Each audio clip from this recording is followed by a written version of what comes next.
গরম তো মোটামুটি ভালোভাবে পড়েই গেছে, আর বাজারে হচ্ছে পাকা আমের ছড়াছড়ি। আর এরকম যদি আম লস্যি হয় তাহলে তো কোনো কথাই নেই এই গরমের সময়। তো আজকে ভেবেছি আম লস্যি বানাবো, তার জন্য হচ্ছে আমি এখানে 1/2 কিলো মতন আম নিয়েছি। আর আজকে আমি লস্যিতে কিন্তু কোনো রকমের জল ব্যবহার করব না, তার জন্য হচ্ছে আমি এখানে 3 প্যাকেট দই নিয়েছি। আর সেই দইটাকে হচ্ছে আমি ডিপ ফ্রিজে রেখে জমিয়ে নিয়েছি, যাতে আমাকে কোনো রকমের জলের ব্যবহার না করতে হয়। আর লস্যি মানে একটু ঘন হলে কিন্তু বেশি ভালো লাগে। লস্যি মানেই কিন্তু সেটা ঠান্ডা খেতেই ভালো লাগে। আমি যদি এখানে বরফ কিউব ব্যবহার করতাম তাহলে সেই ঘুরিয়ে ফিরে আমার জলই লস্যিতে পড়ে যেত, মানে এই দইয়ের মধ্যে। আর যদি ঠান্ডা জল নিতাম তাহলে সেই একই ব্যাপার হতো। তবে তোমরা চাইলে কিন্তু জলের ব্যবহার করতেই পারো, যে যেরকম স্বাদ পছন্দ করে লস্যি। আর এখানে হচ্ছে মিক্সিতে প্রথমে আমি চিনি দিয়ে চিনিটাকে গুঁড়ো করে নিয়েছি।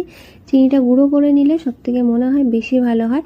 আর এখানে যে আমের শাঁসটা বার করেছিলাম সেটা হচ্ছে মিক্সির মধ্যে দিয়ে একটুখানি গ্রেট করে নিলাম। এবার হচ্ছে এই দইটা এক এক করে দিয়ে দেবো। এখনও বেশ ভালো জমে রয়েছে, আর এই জমে থাকার কারণে কিন্তু লস্যিটা অনেকক্ষণ ঠান্ডা থাকবে, ফ্রিজে রাখতে হবে না। আর এবার হচ্ছে চিনি গুঁড়োটা দিয়ে দেবো, যেটা গুঁড়ো করে রেখেছিলাম।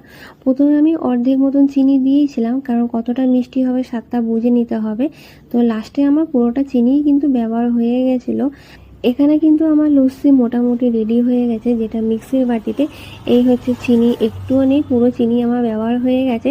আর লস্যি কিন্তু একটু মাটির পাত্রে কিন্তু যে কোনো জিনিসে ভালো লাগে, তার জন্য হচ্ছে আমি এখানে 2খানা মাটির গ্লাস নিয়ে নিয়েছি, সেটাকে হচ্ছে ভালো করে ধুয়ে নিলাম।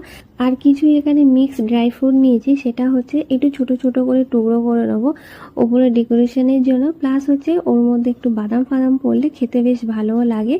আর লস্যি করার সময় কিছুটা আমের টুকরো আমি বাছিয়ে রেখেছিলাম, সেটাই হচ্ছে এবার একটু একটু করে গ্লাসের মধ্যে দিয়ে দেবো। তারপর হচ্ছে লস্যিটা ঢেলে নেবো।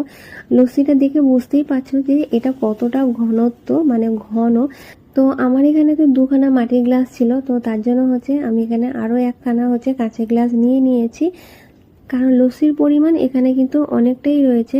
আরও 2টো গ্লাস আনলে ভালো হতো, কিন্তু এই মুহূর্তে নেই আমার কাছে। তো লস্যিটা দিয়ে হচ্ছে ওপর থেকে আবারও কিছু আমের টুকরো দিয়ে তার উপরে দিয়ে দিলাম কেটে রাখা বাদামগুলো, মানে ড্রাই ফ্রুটসগুলো, আর বেশ কিছুটা কিশমিশ।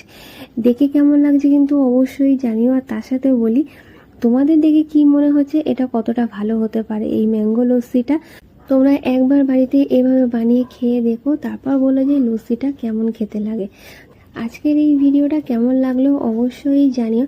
আর ভালো লাগলে তো অবশ্যই একটা লাইক, আর প্লিজ আমার চ্যানেলটাকে সাবস্ক্রাইব করে দিও।